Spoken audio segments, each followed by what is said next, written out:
The big difference between North Africa and the Soviet Union is that for the German Reich, North Africa was a secondary theater. No ideological objectives were involved, as was the case in the Soviet Union, where the aim was to destroy communist ideology and wipe out large sections of the population. The myth of the war in Africa is linked so closely to Erwin Rommel because basically Rommel represents what the German public wanted. A swashbuckling general who seemed to be a man of the people, a military leader who was loved by his troops and who successfully commanded large armored formations from the very front. He was a kind of pop star of National Socialism. In Erwin Rommel, Reich propaganda minister Joseph Goebbels also had a willing colleague. It was the kind of war you imagine in an adventure novel or an adventure film. Naturally, the appropriate pictures also inspired the nation. So in this respect, as a theater of war, North Africa was tailor-made for propaganda purposes. To the British, it was a major theater of war. For them, it was all about defending the British Empire. Rommel and Montgomery were professional soldiers.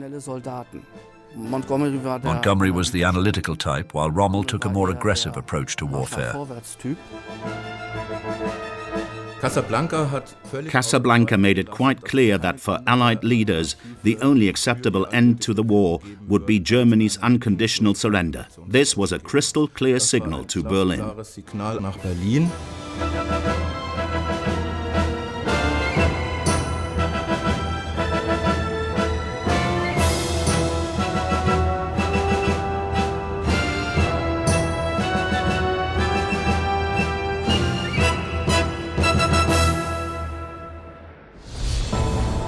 In late June 1942, the German Afrika Korps was advancing.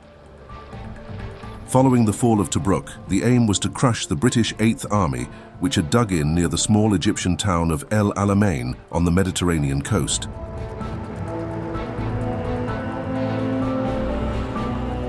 In the opening years of the war, the Wehrmacht was usually superior to its adversaries, operationally and tactically, and not only in North Africa.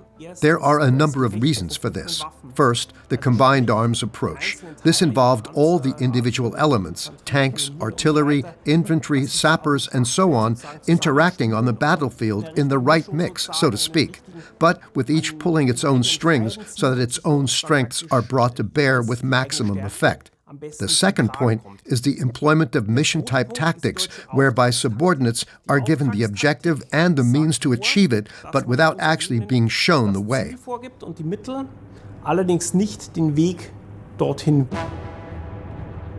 Promoted by Hitler to the rank of Field Marshal, Rommel exuded self-confidence. Supported by his staff, he was certain that in view of the crushing experience of Tobruk, the British defences would be unable to stop him. In my opinion, in the figure of Erwin Rommel, we see a major deficit of the German military mindset. Rommel was an operator, and that is how he acted in North Africa.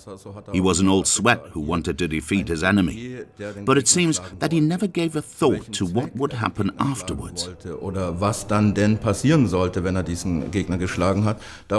And although he had achieved a fairly emphatic victory over the British, he had not taken them out of the war.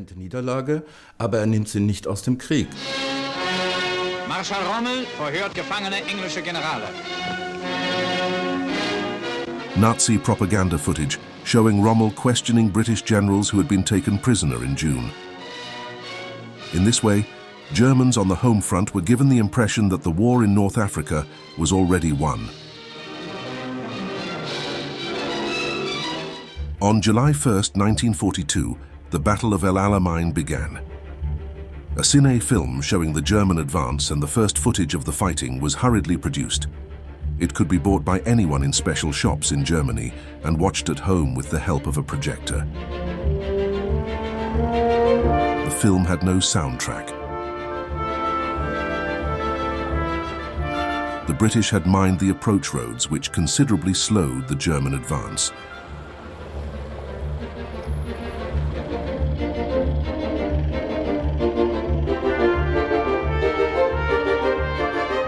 In front of El Alamein, the 8th Army under the command of General Sir Claude Auchinleck had established a 65-kilometer-long defensive belt. German artillery fired full blast to try and create a path through the British lines for the German and Italian tanks. But hopes of a swift victory vanished within the space of a few days. In the first Battle of El Alamein, when Rommel still tried to catch the British defenses unawares with a mobile assault, an old problem for the Axis forces in North Africa became apparent.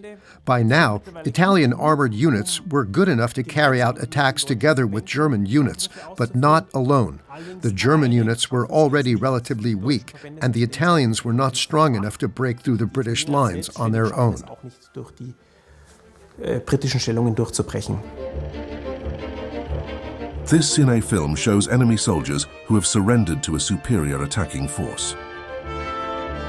In reality, though, Field Marshal Rommel did not have enough troops to gain a decisive advantage on the battlefield.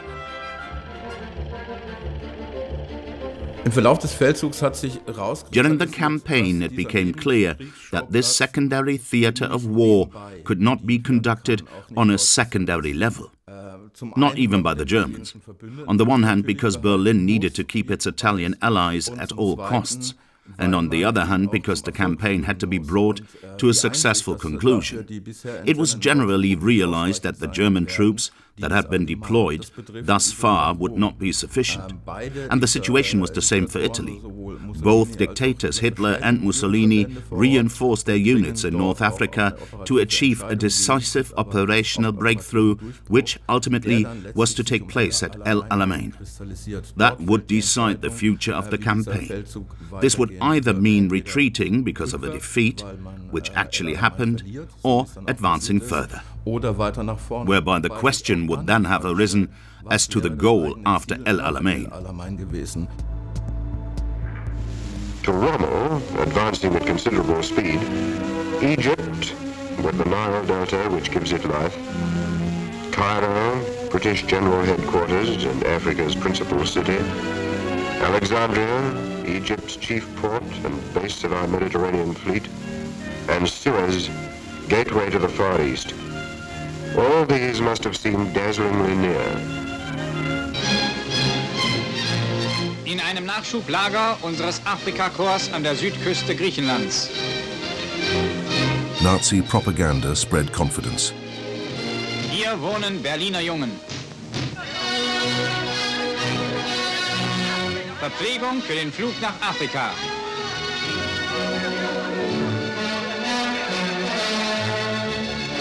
Abmarsch zu den Transportmaschinen.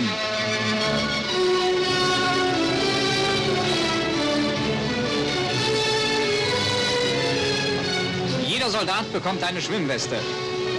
Window dressing for the home front. These look like pictures from a school outing. But in reality, these young men from the capital of the Reich were cannon fodder for Rommel's fatal strategy. For both sides, the critical element in this theater was logistics. There were two levels. The first involved strategic supply. How do I get all my equipment and my troops to North Africa in the first place? The second level involved operational supply. How do I get this material and these people from the port in Tripoli or Alexandria straight to the front? Solving these questions was the task facing planners on both sides. Basically, we can say that the British, despite all their problems, were mostly well supplied, whereas the Italians and the Germans very often had to live more or less from hand to mouth. Italienische Infanterie.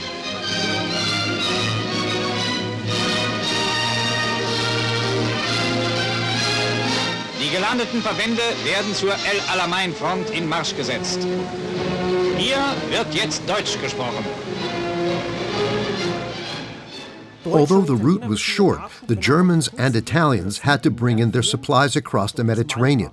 But the British-occupied island of Malta had been a thorn in the Axis side for years. It proved a hindrance to German and Italian supplied transports time and again. The German Air Force repeatedly tried to knock out Britain's base in the Mediterranean, but ultimately without success.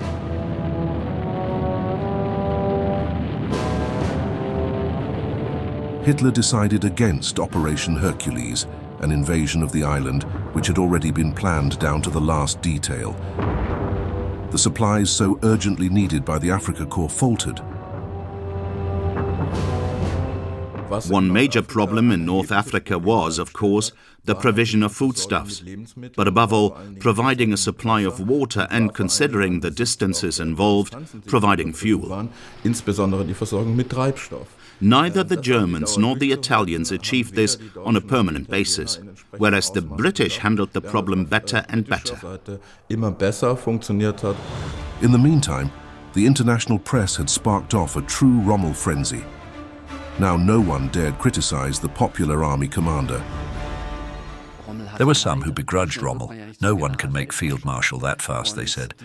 And those who had enjoyed an orderly career as a general staff officer had always been skeptical of Rommel. Rommel also had always had something autistic about him.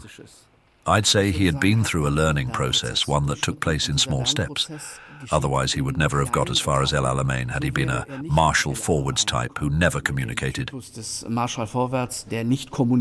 You become a successful military leader when you listen to the expertise of your subordinates.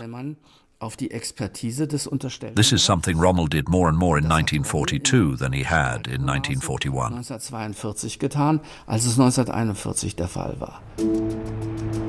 By now, the American armaments industry was also providing supplies for the material battle in the desert. To avoid German air raids or submarine attacks in the Mediterranean, most of the British supplies regarding food, men and material took the long route around the Cape of Good Hope in South Africa and through the Suez Canal. One major supply advantage which the British had was the railway line which went as far as El Alamein. It enabled far more goods to be transported in much shorter time. After El Alamein, both sides faced the same problems. Whether it was water, food or war material, everything had to be transported by truck. Along the way there was virtually no chance, for instance, of refueling. So the columns on the road also had to take along everything they themselves needed. So not everything that was loaded up was able to reach the troops it was earmarked for, because the columns had to use it for themselves. Before being appointed Commander-in-Chief, Middle East Command, Sir Claude Auchinleck, who was known as the Auk, had served as British Commander-in-Chief in India. Time and again he had incurred the displeasure of British Prime Minister Winston Churchill, who complained about his hesitancy. Auchinleck is an extremely interesting figure because in 1942 he managed to stop Rommel and, especially after the war, there was a major discussion about who actually played the decisive role in turning things around in North Africa. Was it Montgomery, who always assumed this role for himself, or was it perhaps Auchinleck, who had already managed to stop Rommel before then and thus lay the basis for Britain's success in North Africa? Erfolg in Nordafrika gelegt hat. Here, General Auchinleck waited, and with him men who had fought at Gazala and Sidi Rezegh, others who had been twice to Benghazi, others who had escaped from Bir Hakeim and Tobruk. The 8th Army had made a fighting retreat of 400 miles, and a battle which approached in its importance the Battle of Britain was now at hand. Die britische Bevölkerung muss durchhalten auf ihren. On their islands, the people of Britain had to hold out against the German Air Force. They couldn't fight the enemy on the ground, but in North Africa, British troops were able to engage the Wehrmacht and Italian forces. At least until the situation changed, this was the only chance to show British ground forces fighting the Germans. Bis sich die Situation dann ändert. For that reason alone, for the British too, North Africa was excellent. It provided a cinematographic backdrop with an exotic environment, dauntless warriors and so on. Des verwegenen Kriegers etc. Propaganda strategists in London had also been busy. Numerous camera teams were sent to North Africa to document the fight against Rommel. They sent back spectacular pictures from the First Battle of El Alamein, which lasted throughout the whole of July 1942.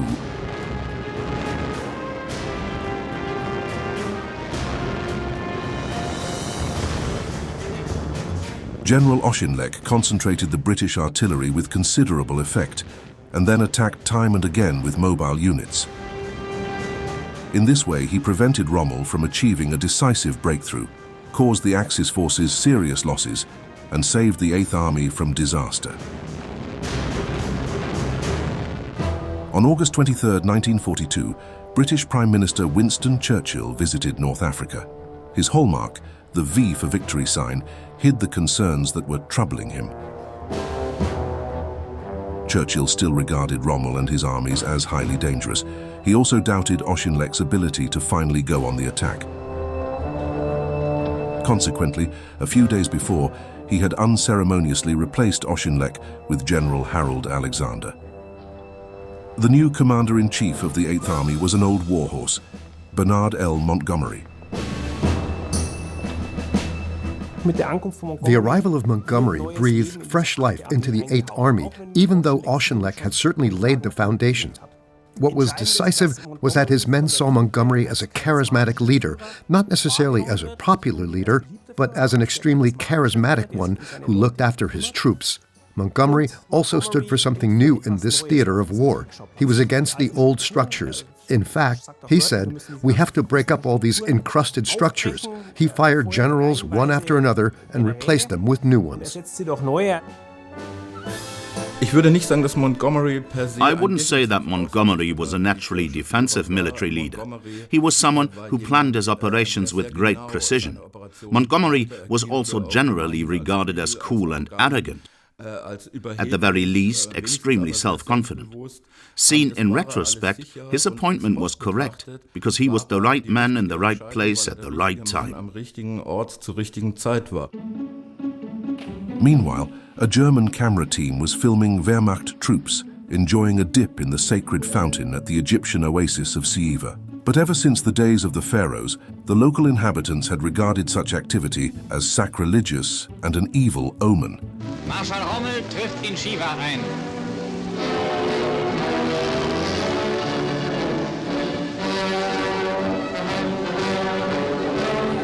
Die Vertreter der ägyptischen Behörden begrüßen den Marschall. Die Zivilbevölkerung ist eigentlich eine Sache, die für die Italiener. The civilian population was actually an important issue for the Italians, because after all, they were the colonial masters. The Germans were only guests, so to speak. Nevertheless, a civilian population comprised of Arabs was perfect for propaganda purposes, because Nazi ideology was certainly sympathetic towards Islam and the Arabs. So it was perfect if German troops portrayed themselves in a protective role for the local inhabitants. Eine Beschützerrolle für die örtliche Bevölkerung gerieren. Fahrt zur Sonnenquelle. Rommel, of course, knew that in classical times, Ceuta had been a mythical site with a famous oracle. It was here, for instance, that Alexander the Great had been told that he was the son of the god Zeus Ammon, material indeed for the Rommel legend. Rommel knew that time was not on his side. He was receiving hardly any supplies, whereas the British were constantly being supplied. He knew that if he did not attack now, sooner or later, the British would attack and overrun him. So he decided to mount a final offensive in the Egyptian theater of war. That was the Battle of Alam Halfa, also known as the Second Battle of El Alamein, in which, in classical style, he tried to outflank the British in the south and then attack them from the rear.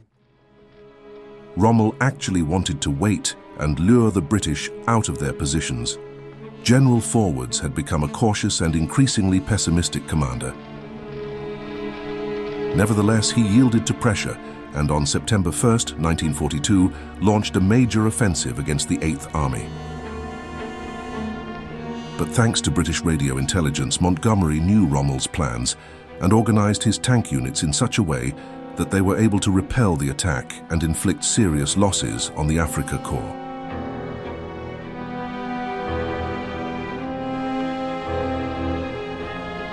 But it was not due solely to Montgomery's tactical skill that after 5 days, Rommel had to call off the attack in total frustration.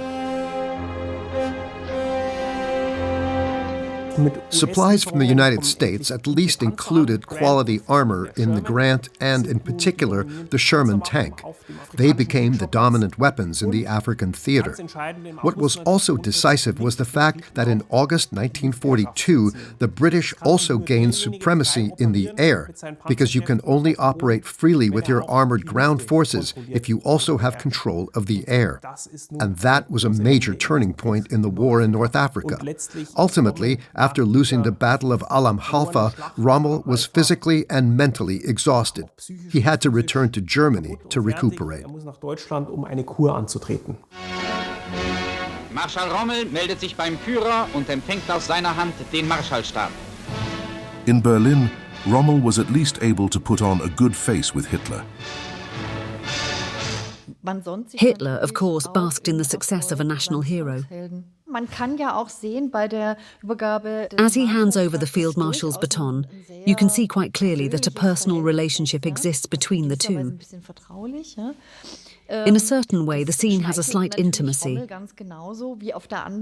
This flattered Rommel, of course, and on the other hand, Joseph Goebbels was also happy to appear with Rommel in front of the international press and present his hero. Der Marschall erklärte unter anderem: Dank der Tapferkeit unserer Soldaten sind wir in einem harten Ringen mit dem Engländer fertig geworden, obwohl unsere militärische Kraft ihm zahlenmäßig oft unterlegen war. Die Qualität unserer Truppen und der Führung hat uns den Sieg verschafft. Heute stehen wir 100 Kilometer vor Alexandria und Kairo und haben das Tor Ägyptens in der Hand. Und zwar mit der Absicht, auch hier zu handeln. Rommel stoically endured the propaganda lies and the smug complacency of the Nazi leadership. When he posed for a photograph in his new uniform, the Field Marshal looked tired and battle-weary. This picture was taken at a time when Rommel was physically just a shadow of his former self. He was recuperating in Germany, and he had the third battle of El Alamein ahead of him, so he knew he had reached a watershed. Rommel was serious. He was pensive. He was full of emotion. But Nazi propaganda gave its hero no respite. Die Eröffnung des Kriegswinterhilfswerkes 1942-43 im Berliner Sportpalast, der historischen Kampfstätte der Berliner Nationalsozialisten. Ein Marsch der Fahnen und Standarten.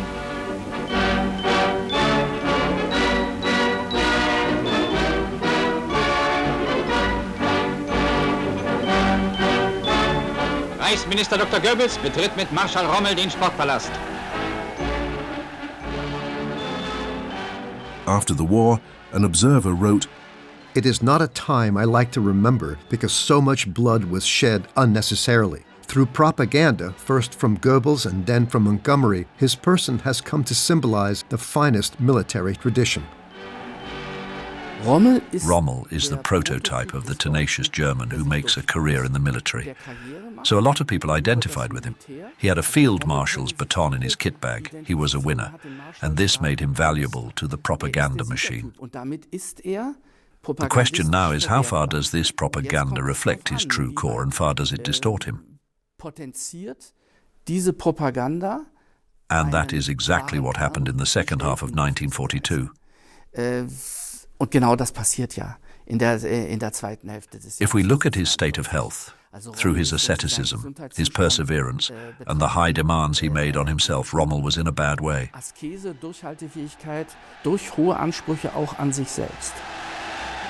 The Field Marshal had a particularly close relationship with the family of Propaganda Minister Joseph Goebbels. Ein großer Tag für alt und jung. Er bleibt in schönster Erinnerung. Thus, the Nazi hero from Africa willingly allows himself to play a guest role in the film, which was made every year by UFA on the minister's birthday.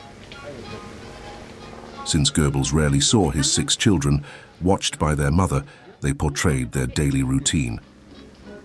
Magda Goebbels was an ardent fan of Erwin Rommel. We can't really say much about Erwin Rommel's relationship with Joseph Goebbels. We know that they met regularly, of course. What we definitely can say, however, is that Magda Goebbels revered Erwin Rommel. She even wrote him letters in which she stated her love for him and asked him not to be irritated by her declaration of affection. So she was a massive fan of Erwin Rommel and showed it time and again. Naturally, he also visited the Goebbels family in Berlin whenever possible. On September 30th, 1942, Joseph Goebbels wrote in his diary, "One evening we were sitting together with Rommel, who was telling us about the campaign in North Africa. Rommel is one of the Führer's bravest officers. His greatest gift is improvisation. Losing Rommel would not only be materially impossible for us to compensate, it would also be an irreparable, prestigious setback. I am delighted to have the Field Marshal as a visitor in our home. We can learn a lot from him, especially how one can be a great yet modest figure."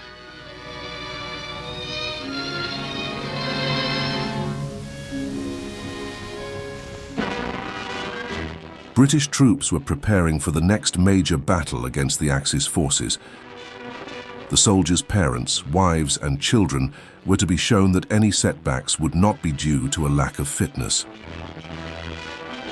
Meanwhile, the 8th Army trained to the last ounce. The physical fitness and hardness of an army is one of the biggest battle-winning factors in war.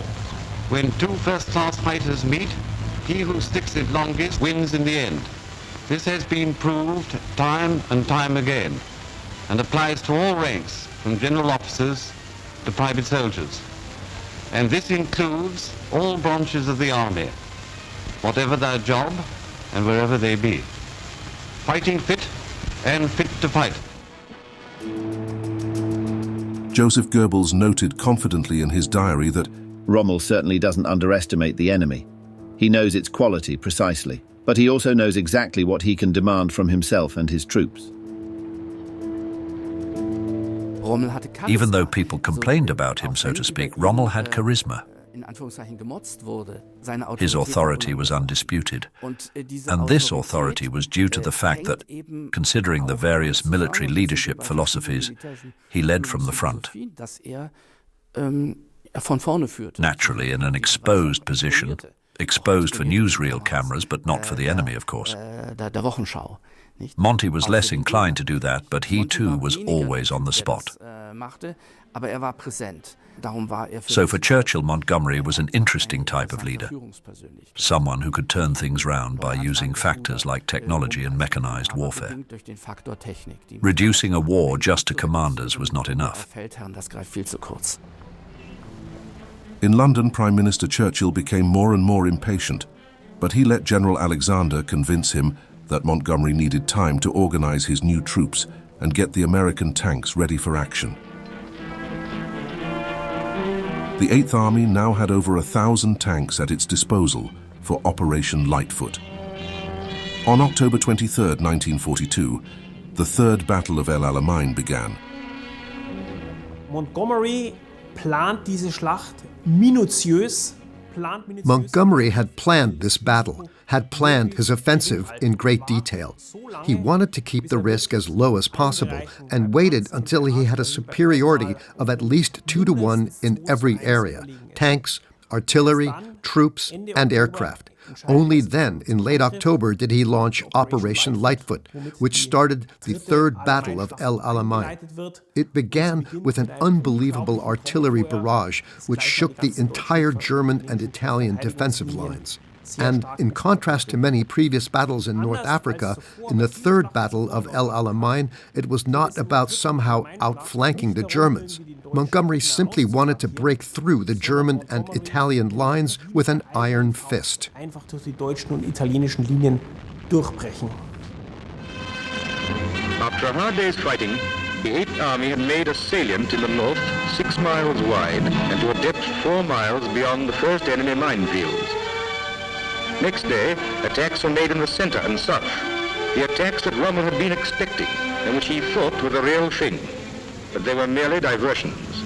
In fact, our main attack was to be in the north.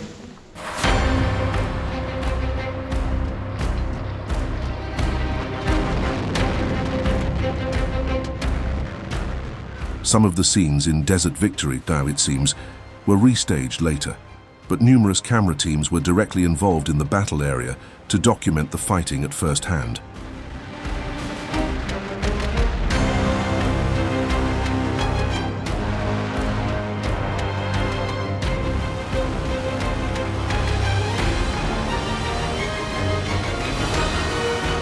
According to official figures in the opening credits, 4 cameramen were killed while filming and another 7 injured. Rommel counterattacked repeatedly during these days, both on the ground and in the air. Basically, military calculation says that in order to be fairly sure that an operation will be successful, an attacking force must outnumber the defenders by 3 to 1. So the British superiority of 2 to 1 was not ideal. The fact that the operation was still successful says a great deal about its preparation. Montgomery attached enormous importance to everyone, from every officer down to each individual single soldier being trained and prepared. Only then was he willing to attack. In some quarters, he was criticized for displaying a certain stolidity, but in the end, it paid off.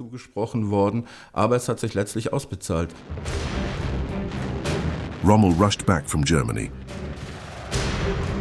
On reaching his headquarters on the evening of October 25th, he learnt that the fuel supply in particular was critically low. This made it impossible for him to engage in the mobile warfare, which in the past had proved so successful. Rommel was now fighting back with little pause and with increasing desperation. Montgomery forced Rommel to engage in an exchange of blows the German commander could not win. But even so, the resolute defense put up by the Afrika Korps upset Montgomery's actual plan.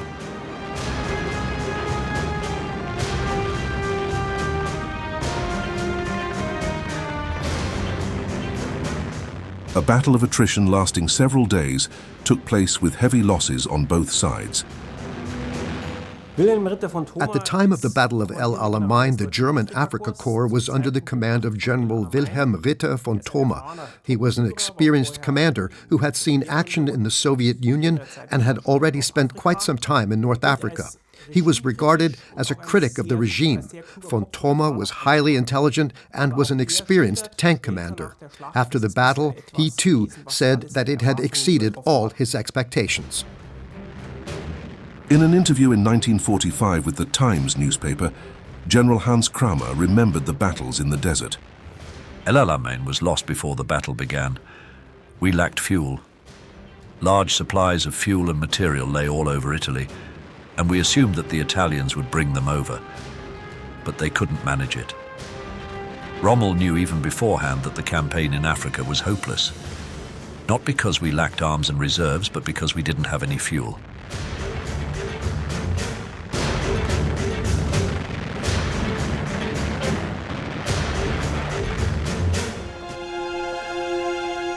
"30,000 Axis troops were taken prisoner. Nearly 15,000 were wounded and 9,000 killed.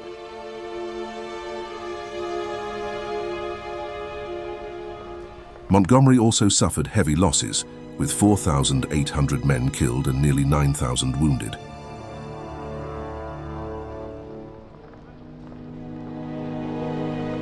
Despite the precarious situation, Rommel ignored Hitler's order that members of British commando operations encountered behind German lines should be completely wiped out, either in combat or while escaping. Rommel had long since lost faith in the Führer.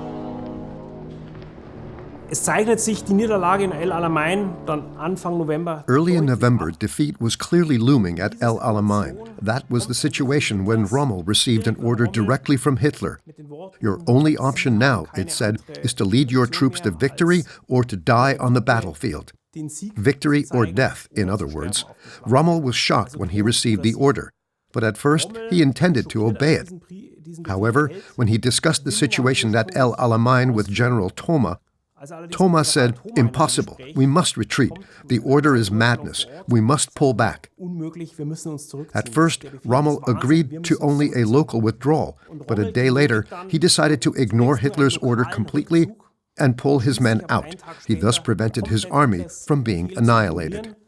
Und die Truppe zurückzuführen und damit der Vernichtung seiner eigenen Armee zu verhindern. The modern assessment by British military historians is that the victory at El Alamein was not a stroke of genius, neither strategically nor tactically. However, Montgomery succeeded in changing the mood of the Eighth Army, so that his armor and infantry fought with particular courage.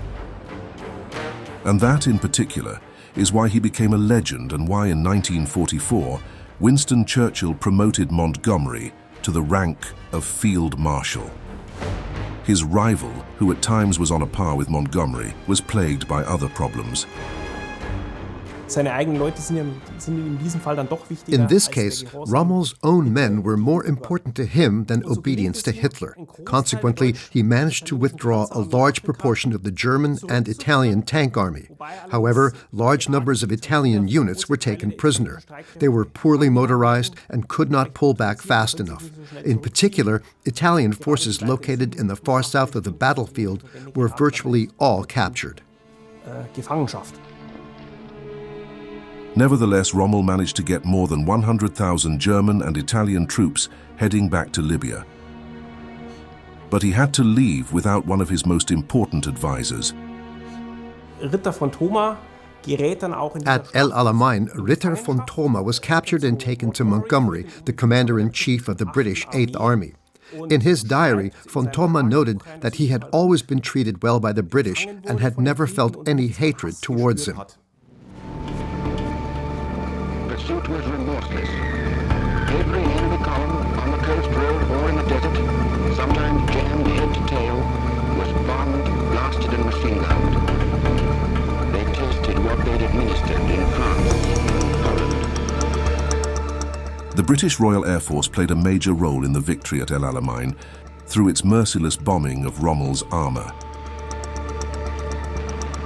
Now, it pursued the retreating German army. Built-in automatic cameras provided spectacular pictures. Not least, it was because of such pictures that in 1944 Desert Victory won an Oscar as the best documentary film.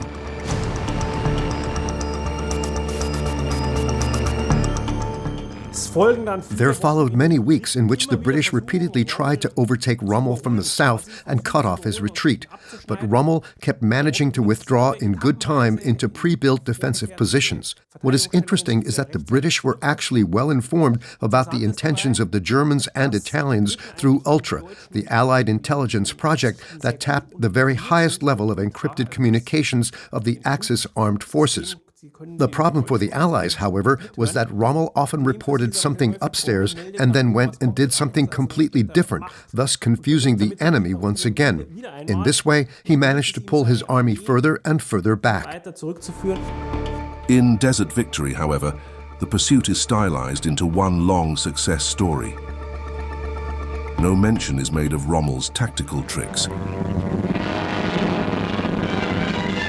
The Afrika Korps, utterly broken and possessed with no thought but flight, was hotly pursued. But the Eighth Army was not only the thunder behind, but the lightning ahead. From hull-down positions on the road of escape, our guns and tanks knocked out on first day of retreat over 50 of Rommel's remaining panzers without loss. He had already left 500 tanks behind him on the battlefield. We captured over 1,000 pieces of artillery. Their armaments had been lost, but for the time being, Rommel had saved most of his men from capture. Sooner or later, though, they would have to fight again. It was a fine military achievement. I believe it also shows that Rommel was capable of empathy as well, of course, of rational thinking. The troops who had been saved could be reorganized and, at some point in the future, used in battle once again. For Rommel, as soon as it became clear that a German victory was no longer possible, it was important to bring the North Africa campaign to an orderly conclusion. In other words, an orderly retreat. That, however, ran contrary to Nazi thinking. Rommel's Afrika Korps had started out in Tripoli in February 1941 with the intention of advancing as far as the Suez Canal. Now his defeated army was heading back to the Libyan capital. But even so, most of the soldiers would extol their courageous field marshal for the rest of their lives. The basis for this sympathy was actually respect, simply because he never secluded himself. He was always visible to his troops. And of course, I'm at least in the conversations I have had with former soldiers in this war. The retreat from El Alamein played a major role. They believed that even if later they were taken prisoner, Rommel had saved their lives. And that, of course, is something his soldiers have never forgotten. As a rule, unlike many of their comrades who were captured in the Soviet Union, soldiers with the Afrika Korps were well treated and transported by ship to prisoner of war camps in Britain or the United States. There, most of them survived the war. It is to their credit that there are no stories of war crimes in North Africa, and as a rule, British prisoners of war were treated fairly. In many respects, El Alamein is one of the battles in British commemorative culture, and for many years it remained largely sacrosanct in British history. It is only over the last 20 years that it has been subject to critical research, because the battle played an excessive propaganda role right from the start. This was certainly due in part to the success of Desert Victory. The film presents a fairly one-sided picture of events. On November 7th, British troops reached the port of Marsa Matruh. They had no idea that that very night the story of the war in North Africa would take another twist. The victory at El Alamein in October and November 1942 had a stabilizing effect on the British Empire. Stabilizing, too, with regard to Britain's status in the eyes of the Americans. In any two-party constellation, you have one partner who is stronger and one who is weaker. The British were taken seriously. But would they be able to preserve this American goodwill?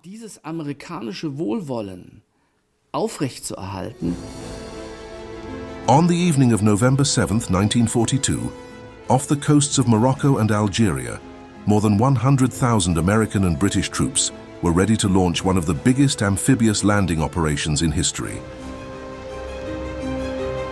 The two countries were under the control of the Nazi-friendly Vichy regime in France. Now the whole of North Africa was to be liberated.